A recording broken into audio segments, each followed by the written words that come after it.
네, 우리 지난주에는 사는 것이 혀의 힘에 달렸다, 입의 힘에 달렸다라는 제목으로 말과 혀에 대해서 말씀을 나눴었는데요. 입술을 잘 다스리기 위해서는 무엇보다 먼저 뭘 다스리자, 그런 말씀을 드렸나요? 입술을 다스리기 위해서는 먼저 마음을 다스려야 된다, 그렇게 말씀을 드렸었죠. 마음의 소리는 상대방에게 들리지 않을 거라고 생각하지만 결국 그 마음의 소리가 쌓이고 쌓여서 상대방에게 들리는 육성으로 표출되는 것이다. 그러니까 그러고 보니까 이제 사실 경률이가 말은 잘 안 하지만 우리가 표정으로 경률이의 마음의 소리를 알 때가 있잖아요. 그런 것이 다 우리가 마찬가지다라는 겁니다. 그래서 예수님께서는 사람을 더럽게 하는 거 딴 데 있지 않다. 그건 바로 마음에서 나오는 것 때문에 사람이 더러워지는 거다. 그렇게 우리의 속마음이 마음에서 입으로 나오는 건데, 그렇게 입으로 말하기 전에 또 먼저 표출되는 게 있으니까 그것이 어떤 거라고 했습니까?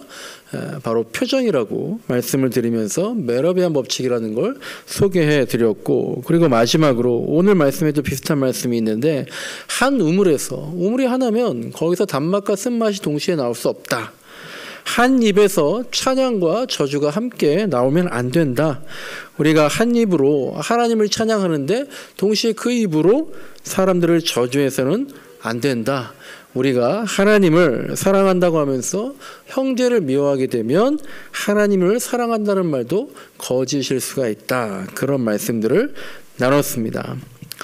오늘은 주님의 뜻은 무엇일까라는 제목으로 말씀을 나누려고 하는데요. 오늘 본문 말씀 15절 보니까 거짓 예언자 살피라고 했습니다. 살피라는 말은 삼가라는 말, 조심하란 말, 조심해서 삼가고 가까이 하지 마라, 그런 말이죠. 그러니까 누가 거짓 예언자입니까? 거짓 예언자 하면 떠오르는 사람이 있나요? 경제적으로 보면 희대의 사기꾼들이 있습니다.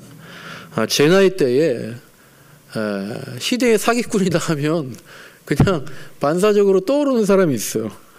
장영자, 이철희 부부라고 되게 오래전 사람인데, 이 두 부부가 지금으로부터 40년 전 1982년대에 대학 등록금이 50만 원이었대요. 이때에 무려 7천억 원이 넘는 금융 사기 사건을 저질렀는데, 그래서 이제 지금 가치로 치면 뭐 수조 원을 넘어서 아마 10조 안팎이 될 것 같은데요. 1981년부터 1년 동안 그렇게 금융 사기를 한 거예요. 은행에서 돈을 대출받아가지고 자금난에 시달리는 기업에게 은행보다 더 싼 이율로 빌려줬대요. 그러면 손해인데, 그 빌려주면서 대신 그 금액보다 뭐 2배에서 9배 정도 되는 어음을 받았다라는 거예요. 그래서 그 어음을 은행에서 또 할인 받아가지고 해가지고 한 7천억이 넘는 어음을 받고 한 6,400억 정도를 현금화 시켰던 게 이제 꼬리가 잡힌 거죠. 또 몇 년 전에는 미국에서 수소 트럭 업체가 있는데, 니콜라라는 회사죠. 이 니콜라라는 회사가 전 세계를 대상으로 사기를 친 사건이 있었죠. 그러니까 수소 화물 트럭을 뭐 이제 곧 상용화될 것이다. 그리고 수소 충전소도 많이 설치할 거다라고 해서 이목을 받고 주가가 많이 상승했는데, 알고 보니까 우리나라 대기업인 한화가 몇 년 전부터 투자하고 있었더라. 하나도 결국 속아서 그렇게 투자한 건데, 사람들이 거기에 또 말려들어가지고 계속 투자했다가 알고 보니까 이제 갑자기 이게 사기였던 게 드러나게 되고 많은 사람들이 엄청난 피해를 본 일이 있었죠. 또 경제 요즘에 보니까 수원에서 또 이제 전세 사기꾼들이 또 이제 그런 것들이 밝혀지고 있잖아요. 그러니까 처음 나왔을 때, 보도가 나왔을 때는 피해액이 뭐 몇십억이다 그랬던 것 같은데, 그 다음날 보니까 몇백억이다 그러고, 지금 보니까 몇천억으로 늘어날 수 있더라고 얘기를 하는데, 또 여기 피해자에는 수원에 삼성전자 직원들도 많이 있는 것 같더라라고 얘기를 하더라고요. 그러니까 우리나라 엘리트들인 삼성전자 직원들도 거짓 임대업자들에게 사기를 당하고, 우리나라 대기업인 한화도 거짓 개발자한테 사기를 당하고, 우리나라 많은 기업의 사장들이 거짓 대부업자인 장영자에게 또 당하고, 이게 당사자들에게는 그 당시에는 너무나 이치에 맞고 맞다라고 생각했겠지만, 사기를 당한 걸 알고 난 다음에는 정말 어처구니 없다라는 걸 그제서야 알게 되는 거죠. 그러니까 거짓 예언자, 그러니까 조심하고 삼가라는 겁니다. 작정하고 달려들은 거짓 예언자들에게, 속이려고 작정한 사람들에게 이기기가 힘들다라는 거고요. 경제 분야뿐만 아니라 정치에서도 또 사회 문화 분야에서도 그런 일들이 많이 있죠. 또 종교에서도 거짓 예언자 너무나 많죠. 이단들이 그 거짓 예언자들인데, 이단에 속아서 피해를 본 사람들이 그렇게 많다 그러고 언론에 보도가 되고 그렇게 얘기가 됨에도 불구하고 지금도 속출하고 계속 속고 있어요. 우리는 이해가 안 가지만 그 사람들은 너무나 절대적이고, 하지만 나중에 보면 정말 어처구니 없었다, 그렇게들 얘기를 하는 거죠.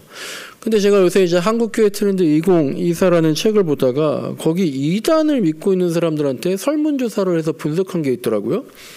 이단 종파 지도자들이, 그 교주들이 공통적으로 하는 말 중에 하나가 나는 죽지 않는다, 불멸의 존재다, 그렇게 얘기를 하잖아요.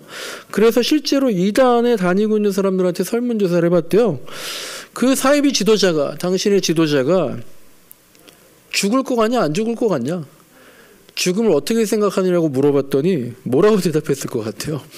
이단을 다니고 있는 사람들 62.8%가, 그러니까 60%가 넘게가 죽을 거다라고 얘기를 했다는 거예요. 37.2%만 우리 교주 죽지 않는다라고 얘기했대요. 그런데도 그렇게 믿는 거예요. 그런데 그 죽지 않을 거다라고 한 37.2%에서 신천지 사람들이 60%가량, 그러니까 신천지에서는 아직도 이만희 교주가 죽지 않을 거다라는 걸 계속 강조하고 더 믿고 있는 거죠. 근데 더 심각한 건요, 그러니까 이해가 안 가는 건 뭐냐면요, 죽을 것이다, 죽지 않는다고 생각하는 그 사람들한테, 그럼 만약에 혹시라도 지도자가 죽으면 어떻게 할 겁니까? 라고 물어봤더니 그래도 이 이단, 내 종파를 떠나지 않을 거예요 라고 말한 사람이 70.8%라는 거예요. 죽더라도 계속 믿겠다라는 겁니다. 이게 거짓 예언자를 따를 때 생기는 일인 것 같아요. 오늘 본문의 15절 말씀 보니까요, 그 거짓 예언자들은 양의 탈을 쓰고 오지만 속은 굶주린 이리와 같다. 그만큼 악랄하고 절박하고 그만큼 분별하기 어렵다는 겁니다. 근데 여기서 우리가 본문 볼 때요, 마가복음 볼 때, 성경을 볼 때요, 솔직히 하나 인정해야 될 건 뭐냐면요, 그 당시에는 바로 예수님이 거짓 예언자라고 불렸던 그런 상황들이라는 거죠.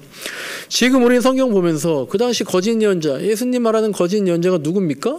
뭐 대제사장, 뭐 유대인들, 바리새인들, 사두개인들, 종교 지도자라고, 그들이 거짓 예언자라고 예수님 말씀하시는 거라고 너무나 당연하게 생각하지만, 그건 우리가 이제 그 당시와 전혀 상관없는 2000년이 지난 이 시대와 문화에서 생각하니까 그런 것이지, 그 당시 이스라엘의 종교 지도자들은 예수가 바로 거짓 예언자다라고 생각을 한 거죠. 아까 제가 드린 예를 들어서 말씀드리자면 오히려 그 당시 사람들은요, 예수님을 갖다가 장영자라고 생각하고요, 니콜라라고 생각하고요, 전세 사기범이라고 생각하고요, 뭐 듣기 좀 거북하지만 심하게 생각하면 신천지 이만희 같은 사람이다 라고 얘기를 했다라는 거죠. 그렇게 예수를 조심해야 돼 라고 경고한 사람들이 훨씬 더 많았다는 겁니다. 근데 잘못된 거죠. 근데 우리가 이런 걸 생각할 때에 지금 우리도 정말 겸손하게 우리를 돌아봐야 될 필요가 있는 거예요. 예수님이 거짓 예언자다 이게 아니라 내가 혹시 거짓 예언자가 아닌지, 우리 교회가 거짓 교회가 아닌지, 나는 거짓 그리스도인이 아닌지, 여기에 대해서 우리가 나는 아니죠 하나님 라고 얘기하기보다 그렇게 단언하지 말고 늘 겸손히 혹시 나는 어떤가요? 라고 예수님께 물어보는 그런 마음을 가져야 되는 거죠. 그렇지 않으면 당시 대제사장이나 바리새인들처럼 누가 봐도 정통이고 인정할 만한 사람들도 예수님을 알아보지 못한 것처럼 우리도 지금 성경을 알아보지 못하고 제대로 보지 못하고 내 마음대로 거짓대로 판단하고 적용하고 있는 건 아닌가, 이걸 우리가 늘 생각해 봐야 된다라는 거죠. 이게 어려운 거죠. 어떻게 판단할까? 또 주님의 뜻이 무엇일까? 그러면 우리가 거짓으로 믿고 있는지 아니면 제대로 믿고 있는지 그것을 어떻게 판별할 수 있을까? 예수님은 거짓 예언자를 어떻게 판별할 수 있다라고 말씀하셨습니까? 16절 말씀 보니까요, 거짓 예언자들 판별하는 방법이 나와 있는데 그들의 열매를 보고 알 수 있다라고 하셨습니다. 그렇다면 우리도 역으로요, 예수님이 정말 거짓 예언자가 아니라 참 하나님의 아들이었다라는 것을 어떻게 판단할 수 있습니까? 우리도 예수님 말씀처럼 예수님의 열매를 보고 판단할 수 있는 거겠죠. 그래서 예수님의 열매는 어땠습니까? 예수님은 너무 허무하게도 열매도 맺기 전에 죽으셨잖아요. 무화과나무가 열매를 맺지 않는다고 저주하고 말라버리게 하셨는데 예수님도 그렇게 십자가에서 사람들의 저주를 받고 죽은 거예요. 그러니까 제자들을 비롯한 예수님을 따르던 사람들이 예수님을 손절하고 떠나버린 거죠. 그런데 정말 예수님에게 열매가 없었습니까? 그게 아니잖아요. 예수님이 3일 뒤에 부활하셔서 죽음이라는 권세마저도 자기 밑에 두시고 이겨내셨거든요. 그래서 2000년이 지난 지금 수많은 교회와 기독교인으로 그 열매들이 맺혀졌고, 또 우리가 부활이라는 그 열매를 보고 또 계속해서 예수님이야말로 참 예언자 그리스도라고 고백을 할 수가 있는 거죠. 근데 문제는요, 예수님은 참이신데, 예수님은 열매를 맺으셨는데 우리는 어떤가, 이걸 생각해야 되는 거죠. 우리는 참된 그리스도인인가? 나는 참된 그리스도인인가? 거짓된 그리스도인인가? 이걸 또 분별하기 어렵다는 거죠. 나는 참된 목사인가? 거짓된 목사인가? 우리가 거짓인지 아닌지, 그것도 오늘 본문에서 예수님께서 알 수 있다라고 말씀하시면서 20절에서 얘기하시는데요. 거기도 뭐라고 되어 있습니까? 열매를 보고 알 수 있다라는 거예요. 그럼 우리가 맺는 열매가 뭐냐?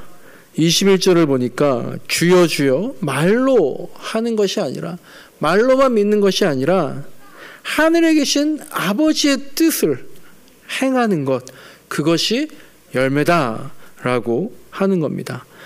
그런데 우리가 이 말씀, 즉 열매를 통해서 천국에 들어갈지 지옥으로 떨어질지 알 수 있다고 하는 이 20절에서 21절 말씀 보면은요, 어때요? 너희들의 열매를 보고, 하나님의 뜻을 행하는 그 열매를 보고 우리가 참인지 거짓인지 알 수 있다고 하는 이 말씀 보면 저는 그렇더라고요. 사실 위안이 되기보다는 염려가 더 앞서는 거죠.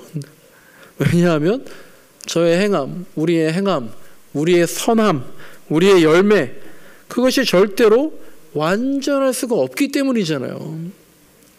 그걸로 따진다면 우리가 정말 참일 수가 없을 때가 더 많잖아요.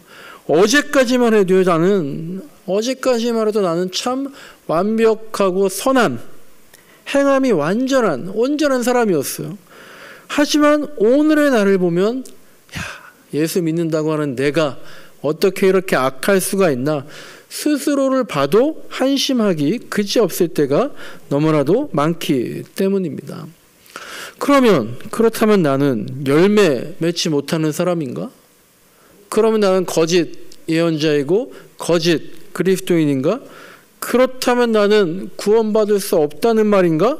그렇다면 나는 23절에 나오는 말처럼 불법을 행하는 사람인가?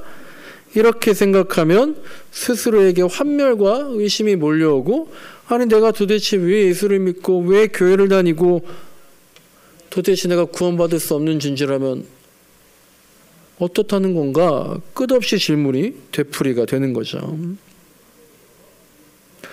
그런데 여러분, 주님의 뜻은요, 하늘 아버지의 뜻은요, 예수님은요, 지금 제가 걱정한 그렇게 생각하지 않으신다라는 거예요. 잘 한번 생각해 봅시다. 물론 주님의 뜻은 당연히 우리가 율법을, 계명을 지키라는 거겠죠. 그런데 그 율법 무엇입니까? 예수님께서 성경에서 율법을 어떻게 정리하셨어요? 어느 율법사도 궁금했던 거예요. 율법을 따라야 되는데 율법에서 가장 중요한 계명이 무엇입니까? 라고 얘기했더니 예수님께서 이렇게 말씀하셨죠. 하나님을 사랑해라. 이웃을 사랑해라. 이 두 계명이 가장 으뜸가는 계명이다 라고 말씀하셨습니다. 만약에 예수님께서 그래? 가장 중요한 율법? 여러분들은 가장 중요한 율법 뭐라고 생각하세요? 예수님께서 만약에 가장 중요한 율법을 하나를 콕 집어주셨어요. 그것은 간음하지 말라는 거다. 내 이웃의 집을 탐내지 말라는 거다. 내 이웃의 아내나 어떤 소유 탐내지 말라는 게 가장 중요한 율법이야 라고 말씀하셨다면 다윗도 구원받지 못하는 겁니다. 예수님께서 만약에 가장 중요한 율법을 내 부모를 공경하는 거다, 도적질하지 말라는 거다, 이걸로 말씀하셨으면 우리 중에 아무도 구원받을 자격이 없을 수도 있는 거예요. 그런데 예수님은 하나님을 사랑하는 것, 그리고 이웃을 사랑하는 것, 이게 가장 중요한 큰 계명이야 라고 말씀을 하신 거죠. 그런데 또 그러고 보면 이 말씀 또한 우리를 자유롭게 해주지는 못해요. 왜냐하면 우리 역시 그런 의문이 들 때가 있기 때문이죠. 나는 정말 하나님을 사랑한다고 말할 수 있는가? 나는 정말 이웃을 사랑한다고 말할 수 있는가? 그럼 어떻게 하라는 겁니까? 그러니까 성경을, 하나님 말씀을 소중히 여기는 것 중요하지만 그 하나님 말씀의 하나의 말씀만으로 모든 것을 판단하고 모든 것을 결정지을 수 없다는 걸 우리가 잘 이해해야 합니다. 22절을 보시면요, 그날에 많은 사람이 나에게 말하기를 주님 주님 우리가 주님의 이름으로 예언을 하고 주님의 이름으로 귀신을 쫓고 주님의 이름으로 많은 기적을 행하지 않았습니까? 라는 말이 나오는데, 이렇게 말하는 사람들이 누구인 것 같아요? 거짓 예언자를 가리키는 말이기도 하지만 성경에 보면 이렇게 하는 사람들이 또 누가 있어요? 예수님의 제자들도 주님의 이름으로 예언하고 주님의 이름으로 귀신을 쫓고 주님의 이름으로 많은 기적을 행했잖아요. 그런데 그렇다면 예수님의 제자들도 23절 말씀처럼 불법은 행하는 자들이고 주님은 난 너희들 모른다 라고 하겠다라는 것과 같은 거예요. 그렇다면 자꾸 질문하는 거지만 예수님이 21절에서 말씀하신 하늘나라에 들어갈 수 있는 사람, 아버지의 뜻을 행하는 사람, 그것은 어떤 사람일까? 이게 정말 궁금한 거잖아요. 아버지의 뜻을 행하는 사람? 그렇다면 어떤 겁니까? 이것도 딱 하나의 말씀을 들이대면서 이런 사람만이 아버지의 뜻을 행하는 사람입니다. 이런 사람만이 구원받을 사람입니다. 이렇게 하나로 규정할 수가 없고, 이렇게 하나로 규정할수록 거짓 예언자의 가능성이 큰 겁니다. 예수님도 왜 잡혀가셨어요? 거짓 예언자들이 딱 하나를 걸고 넘어졌기 때문에 그래요. 예수님이 하신 다른 것들은 다 무시하고 딱 하나, 예수님이 하나님을 자기의 아버지라 그러셨다고, 자신을 하나님의 아들이라고 했다고, 그 딱 하나만을 가지고, 예수님의 다른 것들은 다 무시하고 그 하나만을 가지고 신성모독을 했다고 규정해버리면서 예수님을 잡아간 겁니다. 우리가 인생의 가치를요, 딱 하나로 규정할 수 없습니다. 생각해 보세요. 돈을 많이 벌었다고 해서 성공했다고 말하지도 않고요. 우리가 잘했다라고는 하지만 성공한 사람이라고 생각하지 않아요. 자식 농사를 잘 지었다 그래서 너 모든 걸 성공했어 라고 하지 않습니다. 믿음이 정말 좋다라고 해서 그 사람이 참 좋다라고 얘기하지 않아요.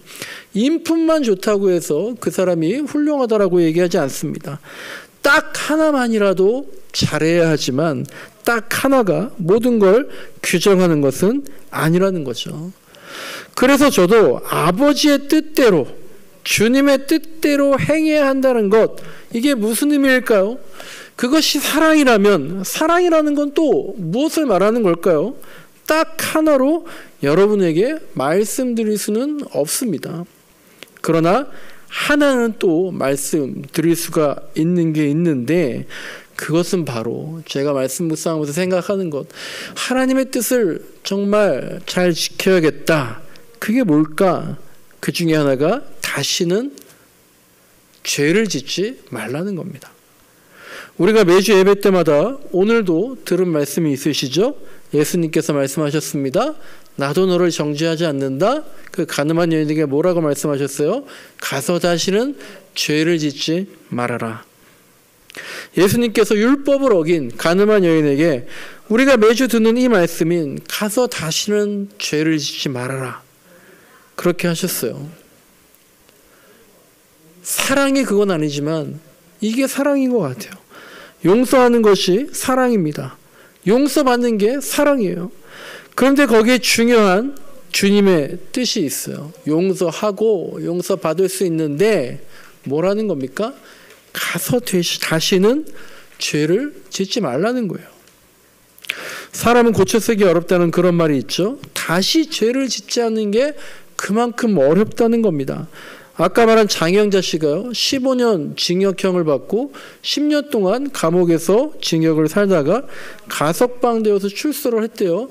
그런데 또 3번이나 사기범으로 또 복역하고 출소하는 걸 반복했다는 겁니다. 우리도 마찬가지예요. 살다 보니까요, 다시는 그렇지 않을 줄 알았는데 오히려 또다시 그런 모습을 다시 보게 되는 거죠. 그러니까 어떻게 보면 가서 다시는 죄를 짓지 않는 것만으로도 주님의 뜻을 이루는 겁니다. 그래서 가늠한 여인은 용서를 받은 겁니까? 예수님은 가늠한 여인을 용서해 주신 겁니까? 누구든지 죄 없는 자가 돌로 치라고, 그러니까 아무도 그 가늠한 여인을 어떻게 하지 못하고 보냈는데, 그래서 그 여인은 사람들한테도 용서를 받은 겁니까? 가서 다시 죄를 짓지 않았다면, 가서 다시는 가늠하지 않았다면 그녀는 용서를 받은 거겠죠. 가서 다시는 가늠하지 않았다면 그것이 바로 하나님을 사랑하는 마음을 표현한 것이고, 그것이 바로 이웃을 사랑하는 가장 중요한 율법의 정신, 사랑을 지킨 거겠죠. 그런데 여기서 또 한 번 생각해 보세요. 그런데 그녀의 인생에서, 또 우리 인생에서 가늠한 것만 죄인 겁니까? 그 죄만 다시 반복하지 않는다면 우리가 칭찬받을 수 있는 거예요? 만약 그 여인이 이제 간음을 하지 않았다고 하지만, 그런데 도둑질을 한다든지 사기를 친다든지 이간질을 한다든지 매일 싸움만 한다든지, 그렇다면 그녀는 간음한 죄는 용서받았을지 몰라도 결국에는 주여 주여 한 자와 다를 바가 없게 되는 거죠. 주님의 뜻이 무엇입니까? 사랑이라는 것 외에는 사실 아무것도 말할 수 없는데, 그 사랑이라는 것에서도요, 주님의 뜻이 구체적으로 무엇인지는 계속해서 바뀐다는 거예요. 그러니까 누군가가, 제가 혹은 누군가가 이것이 주님의 뜻입니다 라고 말한다고 해도요, 내가 인정하지 않을 수가 있는 거고요.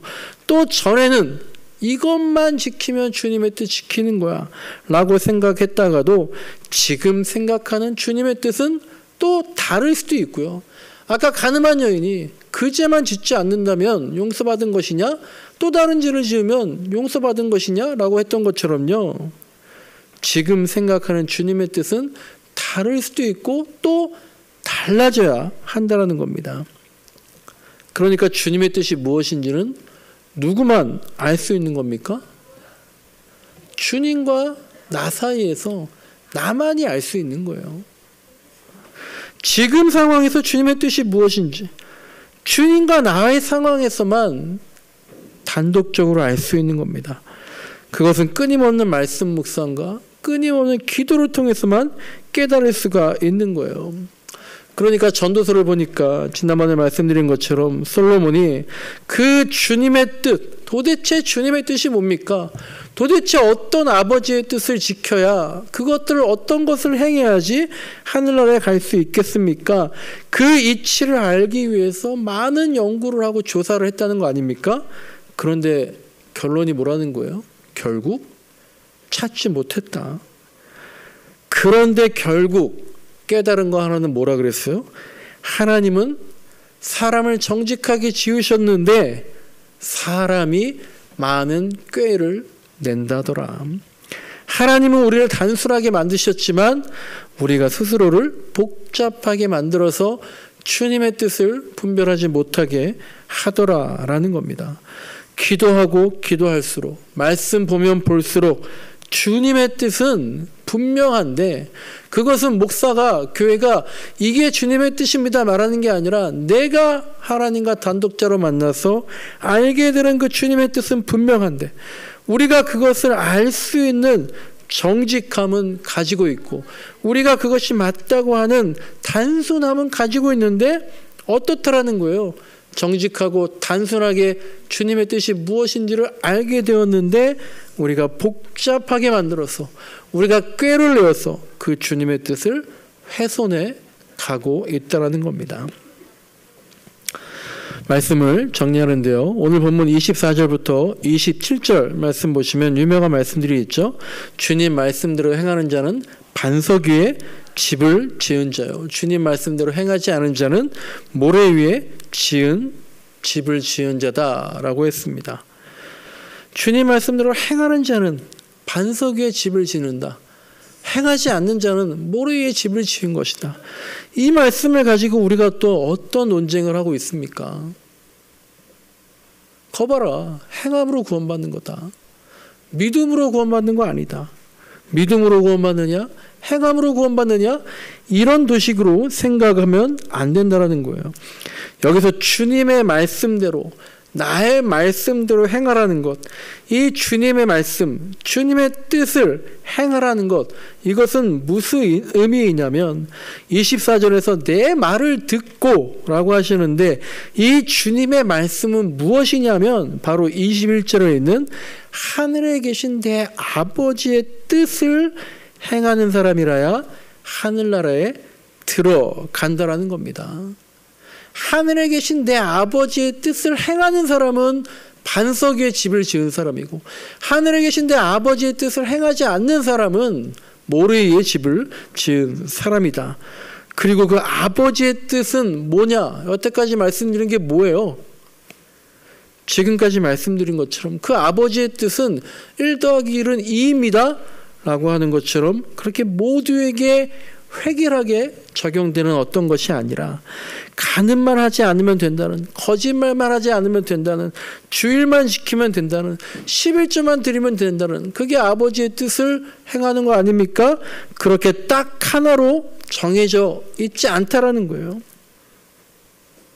그게 아니라 잔꾀를 부리는 나에게, 자꾸 나는 분명히 하나님의 뜻을 알았는데, 주님의 뜻을 들었는데 자꾸 잔꾀를 부리고 복잡하게 만들고 아니라고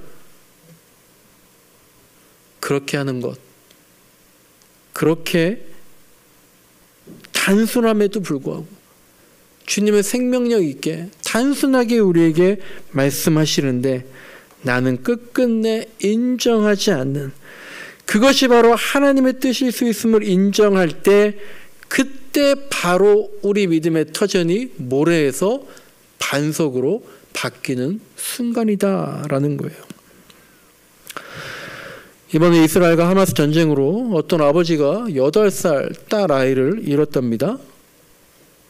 어떤 게 주님의 뜻일까? 생사를 알 수 없이 이틀을 기다렸대요. 그런데 드디어 딸을 찾았다는 소식을 들었답니다. 그런데 어떤 소식이에요? 살아있는 딸을 찾은 것이 아니라 딸의 시신을 찾았다라는 거예요. 그런데 그 얘기를 들은 아버지가 어떻게 했다는 거예요? 눈물 흘리지만 미소 지으면서 다행이다라고 말을 했다라는 게 지금 전 세계를 울리게 하는 기사 아닙니까? 왜 그런가 봤더니 딸아이가 하마스에게 잡혀갔다면 무슨 일을 당할지, 어두운 방에서 어떤 고통을 당할지, 그것이 죽음보다 우리 딸아이한테 더 힘들고 어려웠을 텐데 차라리 시신으로 발견돼서 다행이다라는 거예요. 지금 그 아버지에게는 그게 주님의 뜻으로 다가온 겁니다. 그런데 한 번 더 생각해 보세요. 그러나 그렇다면 다른 부모들, 시신도 발견하지 못해서 분명히 끌려갔을 것 같은 다른 아버지는 또 얼마나 더 큰 고통을 갖고 있겠어요? 하지만 그건 역시 인간적으로는 정말 죄송한 말씀이지만 지금은 알 수 없는, 지금은 인정할 수 없는 주님의 뜻인 겁니다. 그 주님, 하늘 아버지의 뜻은 어떤 하나의 규정된 것으로 모든 사람에게 똑같이 다가가는 것이 아니라 우리 모두에게 다르게 다가오고 다르게 표현하는, 그렇지만 그것이 다 사랑이더라, 그렇게 다가오는 게 바로 주님의 뜻이란 얘기예요. 그러니까 하나님도 외아들 예수님을 십자가 위에, 하지만 반석 위에 달려 놓으셨던 겁니다. 그 하나님의 뜻,